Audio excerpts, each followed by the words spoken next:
How I got started in the field. My mother taught earth science for over 30 years at the middle school level. And I must say that, I had a wonderful, wonderful upbringing. She named me Terra. So if that's any indication of how much she enjoyed, her field, she transferred that to me. I just loved when she would get new textbooks and I would just flip through the textbooks and look at the pictures. And in, middle school, she also taught biology. So it was just like a mixture. So she had so many biology specimens. She taught her students how to safely collect them and they would bring them in. So growing up in Lexington, North Carolina, I had just a wonderful experience of just being immersed. She did rockets, everything was hands on. That was the way, and she always encouraged students to go to college. So naturally, she instilled that in me. I love, just when she would have trainings, of course, being, if your parent's a teacher, you might go to the trainings. I always spent a lot of time in her classroom. She's grading papers or, there are different things that she has to do at school. I was always there with my siblings and, everything was always, you could touch it. Of course you had to be safe. You had to mind your manners. But when I was in her classroom, that was a safe place for me. I loved being there and being engaged and it was just a wonderful environment. So that's kind of how I got started. I went to North Carolina Central University thinking that, hey, I would just, teach earth science also. But the way it was set up, I wasn't permitted to major in earth science, as far as the education major. So I just, transferred to the geography department and never looked back. So that's how I got started in my field of study. My first job, I would say, was being a departmental gopher during undergraduate studies at North Carolina Central University in the Department of Geography and Earth Science. And it was a wonderful experience. My professors, Dr. Jasper Harris, Dr. Harris Williams, Dr. Dennis Emberg, Dr. Woodrow Nichols, these are professors that put you to work. And, if they needed you to watch a class while they had to take care of something, they needed you to collect data. If we were putting together some instruments, if we were putting together computers, everything that they had to do, they taught us how to do it because they had us do it. They would guide us, but they expected us to take the lead on everything. You are a professional. And it was just a way of life. Our motto is truth and service, and they that's what they lived. They would have you do whatever they needed you to do, but it was all in training and just in mentorship. So of course, if they say, "Hey, Tara, I need you here," I'm there because one, I trust them, and they put me in so many places and opportunities where once I left Central, I could do anything. I knew a lot more than a lot of my counterparts, and I knew that because that was also through experience. When you're out there doing it, it's different than being, say, as we would say, an armchair professor. My geographic bent was developed very well because, again, everything was applied hands on, and they put us in charge and they gave us confidence. They were like, hey, I need you to take care of this. And you showed up and you took care of it. And if you didn't, well, we saw, that too. Because certain students, it's like, in any environment, you see certain students and you already know, like if you're fudging on your map and that didn't go well. But again, that those informal experiences to me that was work. Now, professionally, I did have a intern through the Environmental Protection Agency in Athens, Georgia. I was a GIS map librarian, so the Environmental Protection Agency is a great way to get an internship and to start. And they have a variety of different tasks you can do. With the EPA, I've interned 3 times. I've been an econometric modeler looking at land use change. I've been a GIS specialist where I worked with a researcher who studied air pollution. So again, and I was a GIS map librarian, organizing maps for people who wanted to check them out or for whatever data. And I did data cleaning, which, as you know, in GIS, we do a lot of that. So those were my first jobs.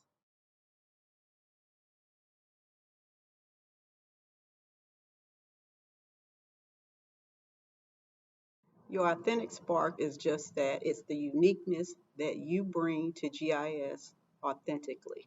No one else is going to be you, and no one else can do the things that you want to do at a level that you want to do it.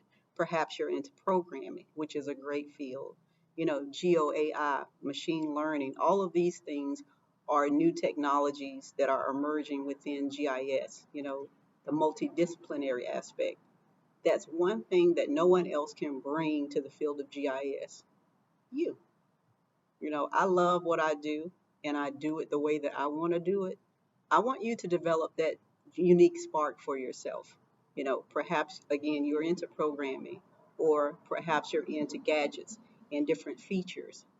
That's where our field comes together as one and merges with other fields.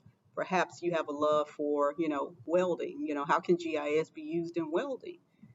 Think about the things that you enjoy naturally and apply those.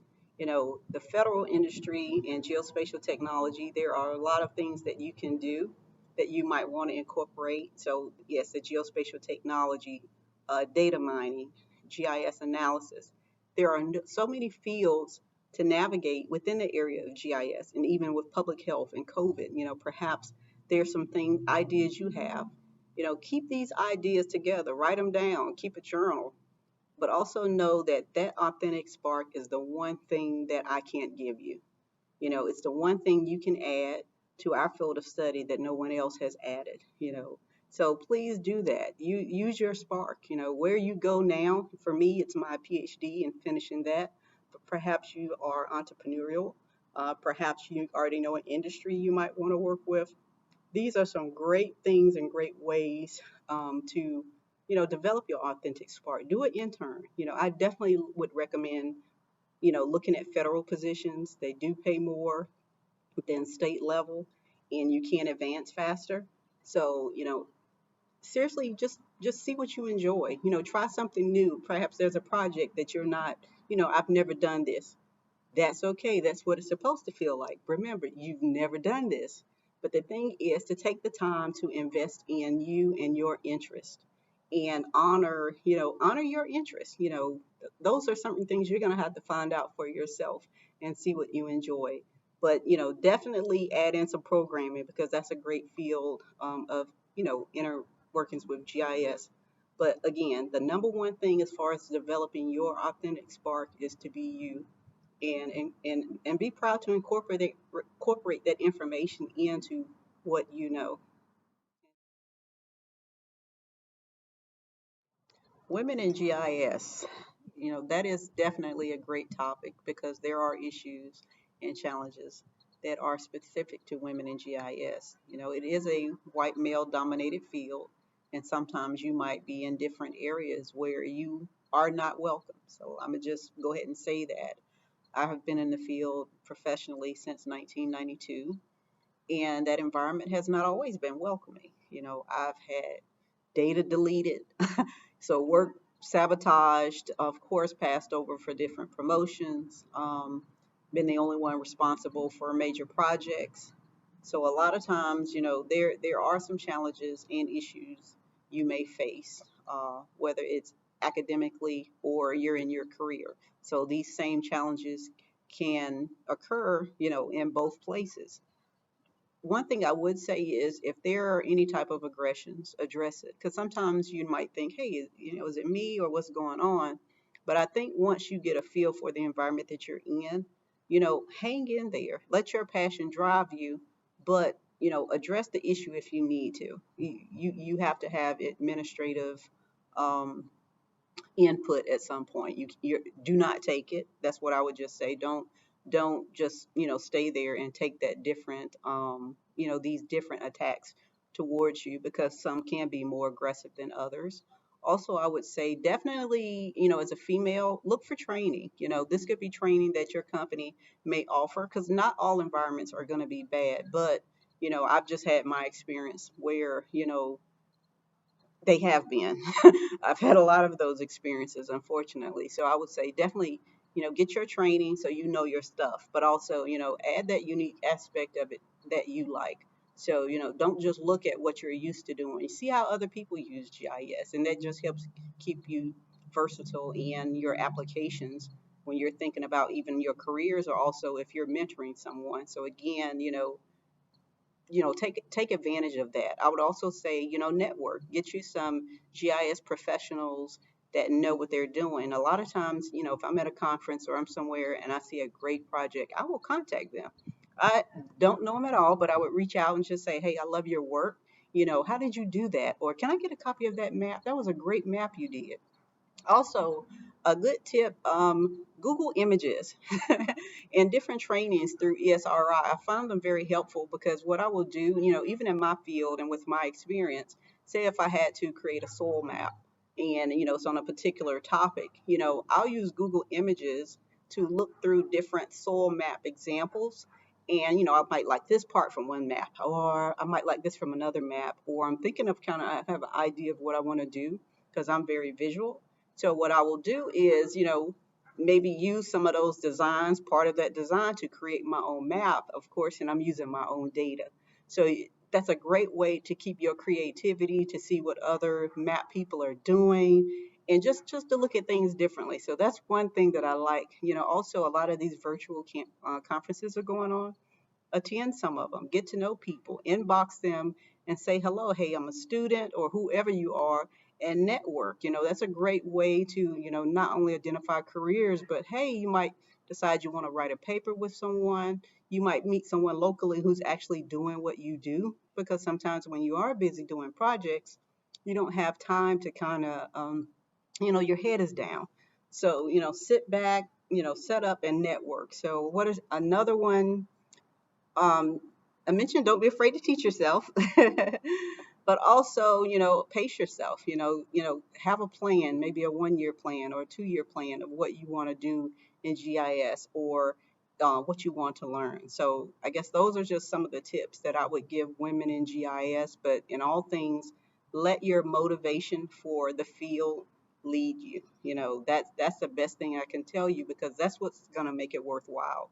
So, however you want to apply it, please do that. There's more than enough room for you to have your own interest in our field of study, and don't let anyone tell you that you have to do certain things a certain way. I was told you're a quantitative geographer. That's what we do.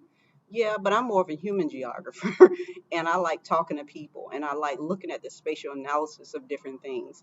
And actually, one of my favorite researchers is Dustin Duncan. He's a spatial epidemiologist. And I inboxed him, said hello, reached out. I love your work. I hope to do some training, under him one day. But again, don't be afraid to reach out to people who are in your field, who kind of represent maybe the techniques, or, just that positive vibe that you're going to need. Surround yourself with positive people, and people who are dependable, and you'll do just fine. So, develop your network and stay strong, because that's what's going to lead you in our field.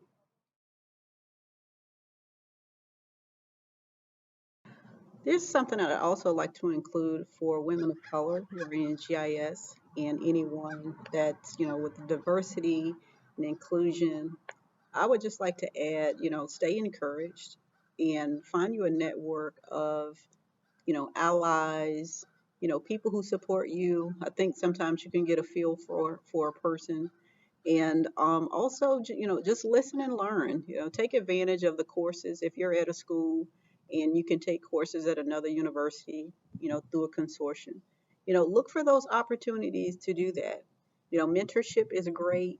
Find other women. I just did a focus group with, there were some Black geographers, and all of the women were from Africa or for London, and it was a great opportunity to, just meet other women of color, who were, they were outside of the US. And then you also get to know different educational systems. All of them took geography, in grade school, and they actually wanted to be geographers, from the moment they, graduated from high school. So, especially with Zoom and the internet, take these opportunities to just do a search and look for other people who might be in your field. I mean, I'm sure some of the younger generations, you're definitely into social media. I'm getting there. I do have a LinkedIn account, that I'm growing my network. But again, take that opportunity to get mentored and network. And when you go to these conferences and you might see other, women of color presenting, it's okay to say hello. I loved your research. I just wanted to show you love and support. Especially, just being there for someone, whether you are a person of color or you are an ally. That makes it. It does make a difference. The field is changing, so I'm glad to see some of the experiences that I've had. I hope that none of you have, but also there these issues are starting to be addressed, and people are starting to be held accountable, and everyone is not.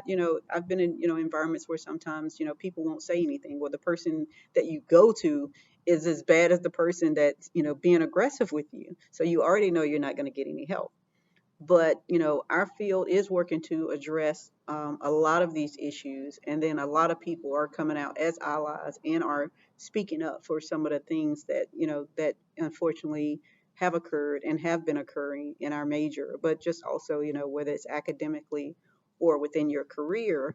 It's not okay and it's not to be tolerated. So again, if you're a person of color, get your network together of people who support you, get your allies, relax, have fun, and just enjoy our field. And let's look to make it the best that we can make it. And also, as you yourself one day will be a mentor if you're not a mentor, and just create these safe spaces where the content and the fellowship lead our field. Just not the aggressions. So again, I wanted to just encourage all of you as GIS professionals, reach out to me. I'm Terra McKee. I'm at ENT. TL McKee at aggies.ncat.edu. Please feel free to reach out to me for mentorship too. I may have advice, I may know a contact, but if there's any way I can be of service, please let me, contact me. I'm very laid back and I love helping people who are in the field. But again, I just wanted to give, you know, populations of color, whether you are male or female, or if you are also an ally, just encouragement to keep doing great things, because our field is, we are the best at what we do. And just explaining it to people, because some people don't know what GIS is. So but also just that encouragement, because sometimes we do have different challenges that other people don't have. So when you are in positions, seek to mentor, seek to help make this transition easier for someone who may be behind you. And also and look into where you want to go. Contact people who are in positions or have done things you want to do. They can tell you. And they don't have to always be people of color. Your allies are your allies. Either they can say yes or they're gonna say no, and no has never hurt. You get used to it. So it's just like another thing, as they say, your certain things are gonna fail. It's like learning building blocks. That will happen. Don't be afraid to fail. Don't be afraid to try new things. Hey, if a person says no, they say no. So don't let that phase you. Get used to it. If a publication gets rejected, that's okay. Find another journal. Look at the research impact. Use your library. Use your resources to find out this information and be knowledgeable about developing yourself, and that will come through. So again, I just wanted to offer encouragement to women of color, populations of color in our field, and I would just say, hang in there. We can do this. So where am I now? Right now, I'm a doctoral student at North Carolina A&T State University. I returned to school after several years off, and I'm thankful that I was able to get a Chancellor Distinguished Fellowship, which, it covers my tuition, it pays me a stipend, covers health insurance. So, it's a great opportunity to do what I love and also get my PhD. And I would encourage anyone, a lot of schools are going to have these opportunities. I have kids, and mine are 17, 19, and 20. So, they've gone to class with me and they've been involved. But, where I am right now, I'm developing a GIS and drone summer program for my research. I enjoy GIS, but I also enjoy teaching. So I'm combining my love for both. And I'm keeping my options open to interdisciplinary aspects. I love GeoAI and I want to learn more about that. So, working in my passions, I love public health. I love working with students and people like community level. I love community level projects because a lot of times, organizations don't have the opportunity or the know-how to, hey, you can use GIS for this, not just for, basic stuff. So that's where I am right now. I love what I'm doing. I hope to graduate within the next 2 years. And I'm, again, excited to be getting ready to collect some preliminary data. But that's where I am right now in my research and in my career trajectory. Just a fun segment of a little bit about me. So I've put a few tabs in here and I'm going to pick them and answer them. My favorite ice cream is butter pecan. My favorite location. I love parks. So as you can see, I'm at a park. Movie. My favorite movie. I love Shawshank Redemption and Coming to America. Naturally. Uh, music. Music. I love Babyface, J.P. Cooper, and I love Mint Condition. If there's a live concert I could go to right now, and it wasn't COVID, I would go see Mint Condition. I'm gonna skip that one. Color, bush green, and also my favorite instrument is the cello. So thank you for having me. Terra McKee signing off.